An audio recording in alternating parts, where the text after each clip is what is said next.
Hi అండి. ఈరోజు మేము మీకోసం ఆర్సీఐ రోడ్ మల్లాపూర్ పక్కనే ఉన్న కుర్మల్గూడలో 110 గజాల ఈస్ట్ ఫేసింగ్ ఇల్లు తీసుకొచ్చాము.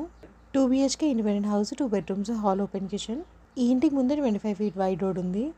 ఈ ఇంటికి కొంచెం ఈశాన్యం పెరిగింది. ప్లాట్ డైమెన్షన్ వచ్చేసి 24x41. ఇప్పుడు ఈ ఇల్లు కొనుక్కున్న వారికి వితిన్ 1 మంత్లో హ్యాండ్ ఓవర్ ఇచ్చేస్తారు. ఇక సరౌండింగ్ డెవలప్మెంట్ చూసుకున్నట్టయితే ఎల్బీ నగర్ 13 కిలోమీటర్లు, బాలాపూర్, బడంగ్పేట్ కేవలం 10 మినిట్స్ జర్నీలోనే ఉంటాయి. ఇక ప్రైస్ విషయానికి వస్తే 55 లక్షలు చెప్తున్నారు, అంటే 55 lakhs చెప్తున్నారు. 80% బ్యాంక్ లోన్ కూడా వస్తుంది. ఇంట్రెస్ట్ వాళ్ళు వెంటనే స్క్రీన్ పై నెంబర్కి కాల్ చేసి సైట్ విజిట్ని కన్ఫర్మ్ చేసుకోండి. మరిన్ని వీడియోస్ మిస్ కాకుండా ఉండాలంటే వెంటనే మన ఛానల్ సబ్స్క్రైబ్ చేసుకోండి, అలాగే ఫాలో కూడా చేయండి. మీకు తెలిసిన వాళ్ళకి ఈ వీడియో షేర్ చేసి హెల్ప్ చేయండి. Thank you.